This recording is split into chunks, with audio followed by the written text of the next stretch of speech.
E nessa aula vamos falar então sobre computação na nuvem, a cloud computing.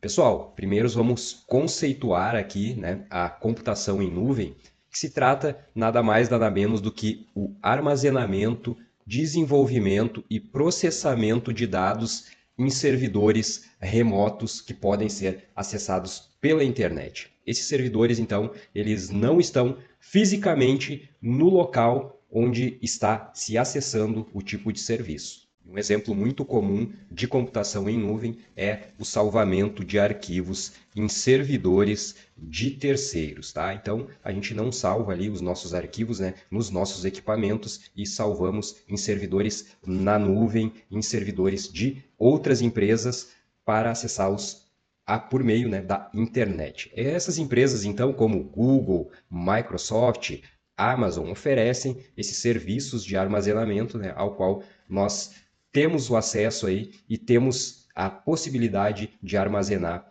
os nossos documentos, tá certo? Esse é um exemplo bem claro e muito comum da utilização do serviço de computação em nuvem. Vamos agora então para algumas características aqui da computação em nuvem.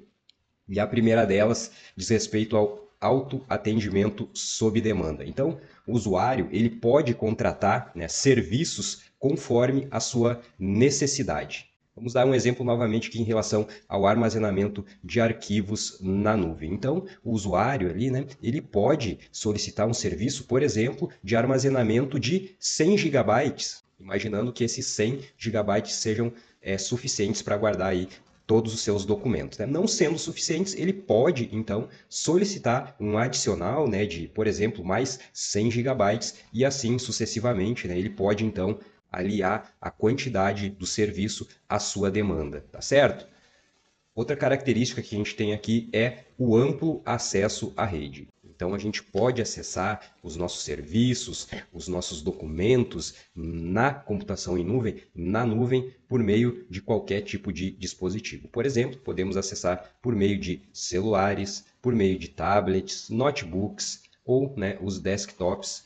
Outra característica aqui muito importante são que os recursos eles podem ser compartilhados e também atribuídos dinamicamente. O que isso quer dizer? Quer dizer o seguinte, pessoal, pode ser contratado um serviço para que você não fique se preocupando em quanto, por exemplo, de armazenamento você vai gastar durante um determinado tempo. Você vai colocando seus arquivos ali, né, e a sua demanda ela vai aumentando ou diminuindo conforme o tempo e você só vai pagar pelo que você vai usar. Então, a sua demanda ali, o seu serviço, na verdade, né, ele vai sendo atribuído de forma dinâmica. Quanto mais você precisar, mais você vai ter. Se você precisar de menos daquele serviço, automaticamente, dinamicamente, aquele serviço ele vai ser diminuído e você, consequentemente, só vai pagar, né, aquilo que você estiver usando. Então, existe essa possibilidade, né, de você contratar um serviço desse tipo também na nuvem. E isso também vem ao encontro dessa outra característica aqui que chama de elasticidade. A elasticidade, então, é esse ajuste automático conforme a demanda a qual eu estava falando, né? Você tem ali a necessidade de um determinado serviço e ele vai ser oferecido a você de uma forma dinâmica. Então, de uma forma automática, quanto mais você precisar daquele recurso ali, mais você vai ter. Se você precisar menos daquele recurso, ele vai ser diminuído automaticamente sem você precisar fazer aí algum tipo de ajuste manualmente, né? Então, os ajustes eles já podem ser contratados anteriormente, então esses serviços eles são atribuídos de forma dinâmica sem você precisar estar colocando a mão ali efetivamente na massa, tá bem? Com isso você tem um serviço que ele é mensurável, né? Então você pode medir o quanto daquele serviço você utilizou durante determinado período, né? Fazer o seu monitoramento e com isso ter mais transparência aí no uso dos seus recursos, tá bem? Então essas são características comuns aí aos serviços de nuvem em geral e é bom você ficar bem atento porque isso pode ser cobrado aí na sua prova, tá certo? Vamos passando aqui então para a gente verificar aí algumas vantagens da computação em nuvem, tá? Já falei algumas assim meio por cima para vocês, nós vamos retomar aqui as principais vantagens. Então, como eu já havia comentado, né, você vai pagar apenas pelo que você está utilizando. Isso se chama pay-per-use, tá bem? Então você vai contratar, você vai ter a possibilidade de contratar um determinado serviço e pagar somente pelo que você estiver utilizando ali daquele serviço. E isso traz uma outra vantagem, que é a redução dos custos operacionais. Porque agora imagina a seguinte situação: você precisa aí de um espaço de armazenamento para os seus arquivos. Aí você imagina, né, e faz ali um estudo, né, que delimitou que você vai precisar aí de alguns terabytes para armazenamento, né, dos seus documentos. E você vai lá e cria toda aquela infraestrutura de armazenamento, né, gasta um determinado valor para criar aquela estrutura, tem aí um custo operacional para se fazer isso, e em determinado momento você vê que a sua demanda é muito maior, né, e que aquela infraestrutura que você montou, ela não vai ser suficiente. Então, novamente, aí você vai ter que gastar mais dinheiro, né, mais mão de obra também para construir, para refazer ou para aumentar essa infraestrutura, já que você vai precisar, né, de mais espaço de armazenamento. Na computação em nuvem você não vai ter esse problema, porque você vai contratar um determinado serviço e você vai pagando de acordo com o que você está ali utilizando, né, sem precisar operacionalizar toda a infraestrutura, porque isso, né, já é feito por uma empresa terceira, tá certo? Com isso, então, né, você vê aqui que é uma cascatinha, né, uma vantagem, ela vai levando a outra. Com isso, então, vai se aumentar a eficiência da infraestrutura da tecnologia da informação, tá bem? E por fim, aqui é fácil de perceber que você tem uma fácil escalabilidade. Então, é muito fácil escalar, né, esses serviços, já que é uma empresa que está lhe fornecendo, né, esse determinado serviço, e essa empresa terceira ela vai te fornecer, né, toda essa capacidade. Então, fica muito fácil de você escalar ali o seu serviço, tá bem? E também o acesso global, né? Isso é uma vantagem muito clara nos serviços de computação em nuvem, né, visto que você pode aí acessar, né, o seu serviço de qualquer lugar e também utilizando os mais diversos tipos de dispositivos, tá bem? Vamos aqui agora então a uns exemplos bem populares, né, dos serviços de computação em nuvem, que são os serviços de armazenamento, tá? É o que a gente mais conhece, é o que a gente tem mais em evidência e também costuma cair, né, bastantes questões aí em prova sobre o armazenamento na nuvem. Então, aqui nós temos alguns exemplos, né? O Google Drive, por exemplo, você deve bem conhecer, que é um serviço de armazenamento, edição e compartilhamento de documentos aí na internet. É bem possível que, se você usa aí os serviços da Google, você tenha aí um espaço, né, de armazenamento na nuvem para poder colocar lá os seus arquivos, os seus documentos, tá certo? Serviço parecido, também temos aqui o OneDrive, tá? Que é o serviço aí da Microsoft, que ele vem integrado ao Windows e permite também o armazenamento e compartilhamento de arquivos na nuvem, tá? Acessando remotamente aí todos os seus documentos por meio da internet. E a Apple, obviamente, também tem o seu serviço de armazenamento, que é o iCloud, né? Então, tem aí, armazena dados dos mais diversos dispositivos aí da Apple, tá?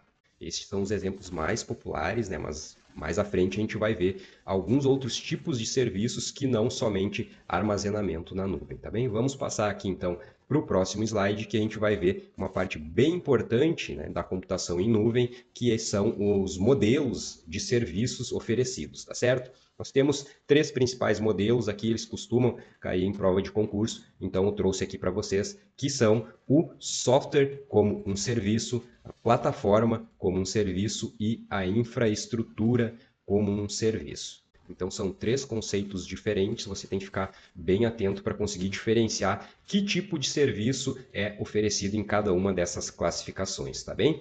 Software como um serviço, então, é aquele uso dos softwares que já estão prontos por meio da internet, tá? Então são serviços que eles são disponibilizados diretamente para o usuário final. 2 exemplos muito claros aí do serviço são o Google Docs e o Office 365. Então são os softwares que comumente há algum tempo atrás a gente tinha instalado aí nos nossos dispositivos, né? Agora esses softwares eles migraram para a nuvem e você pode utilizá-los diretamente na internet, diretamente na nuvem, sem precisar ter eles instalados aí no seu computador, no seu notebook. Então aqui nós temos dois exemplos, né, de softwares que trabalham com a edição de documentos, que é o Google Docs e o Office 365. Esses dois aí você pode contratar, né, esse tipo de serviço e utilizar diretamente na nuvem, utilizar diretamente na internet, tá bem?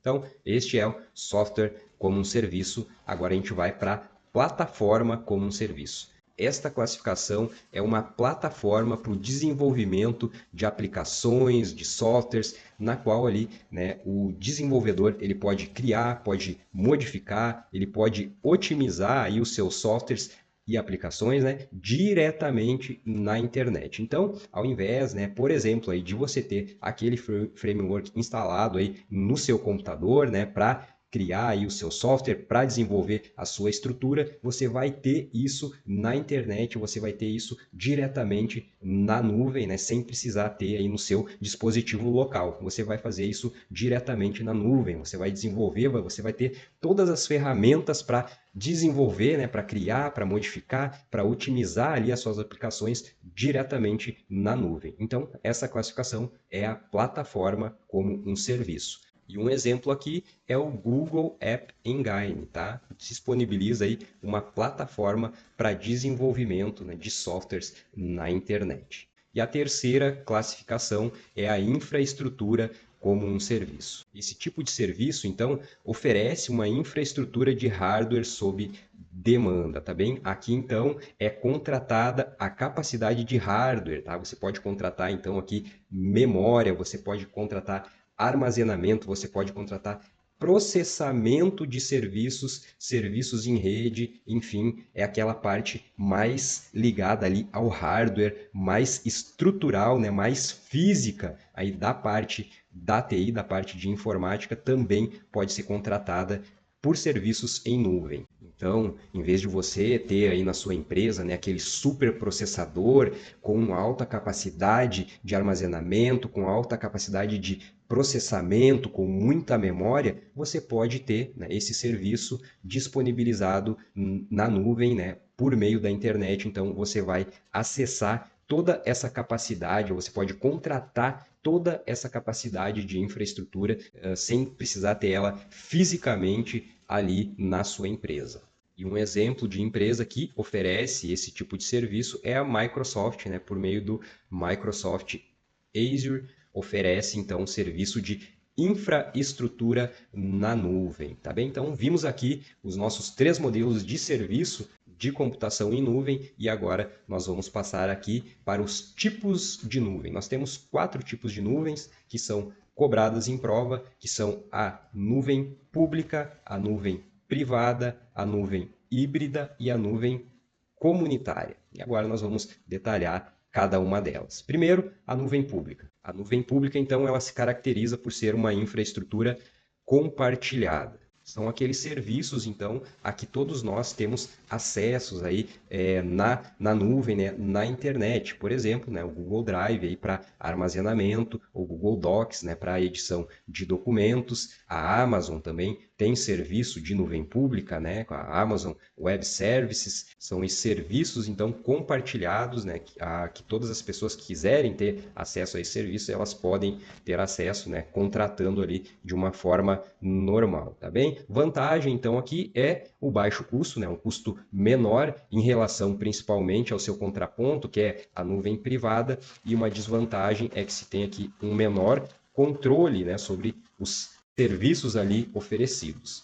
Por outro lado, nós temos, então, a nuvem privada, tá? A nuvem privada, então, se compõe, né, é composta aí de uma infraestrutura exclusiva para determinado órgão, para determinada instituição, para determinada empresa. Por exemplo, um banco privado com seus próprios servidores. Imagine, por exemplo, aí a redes de bancos do Brasil, né, com suas várias agências no país todo. certamente essa instituição ela deve ter ali uma nuvem privada, né, contendo os serviços que são utilizados por aquela empresa e que são disponibilizados via internet para todos os servidores, para todos os funcionários que trabalham aí, né, nesse banco. Então, por exemplo, aí armazenamento, né, disponibilização de um ambiente aí para os seus desenvolvedores realizarem as manutenções nos softwares. Então, tudo isso pode ser oferecido via internet, tudo isso pode estar na nuvem e tudo isso pode fazer parte de uma nuvem privada, uma infraestrutura exclusiva, né, que somente uma determinada instituição vai ter acesso ali àquela infraestrutura. Isso dá uma vantagem de trazer mais segurança, tá? Como não é um ambiente compartilhado, então com certeza ele vai ser mais seguro. A desvantagem é que com certeza aqui a gente vai ter um custo maior, né? Porque é uma infraestrutura dedicada, é uma infraestrutura que somente uma instituição vai utilizar, então os custos eles não são divididos, né? Somente aquela instituição que vai arcar com aquele custo, com certeza será um custo maior. Combinando esses dois tipos de nuvem, a gente tem então a nuvem híbrida, tá? Que é a combinação da nuvem pública e da nuvem privada. Por exemplo, né, poderia se utilizar aí a nuvem privada para alguns serviços que exigissem privacidade, poderíamos utilizar a nuvem pública para outros serviços que não exigisse essa confidencialidade, essa privacidade. Então, né, certamente poderíamos utilizar nesse caso aí uma nuvem híbrida. A vantagem dela aqui é que ela se torna flexível, né? Você pode utilizar aí de acordo com os seus serviços, utilizar uma parte em nuvem privada, outra parte em nuvem pública, mas a desvantagem é que ela pode ter uma gestão bem mais complexa por estar utilizando dois tipos de infraestrutura, tá certo? Nós temos ainda a nuvem comunitária. A nuvem comunitária, então, é uma infraestrutura que ela é compartilhada por organizações que têm um interesse comum. Por exemplo, aí, universidades, né? Poderiam se juntar aí 2, 3 ou mais universidades, criar serviços que poderiam ser acessados aí pela internet e que fossem comum àquelas universidades, né? Que fossem comum àquelas instituições. A vantagem aqui é que a gente tem ou pode ter um custo dividido, né, entre essas organizações, e uma desvantagem é que a gente pode ter também, né, conflito de gestão, né, já que é mais de uma instituição que está gerenciando ali aquela infraestrutura. E com isso nós terminamos a nossa aula aqui a respeito de computação em nuvem.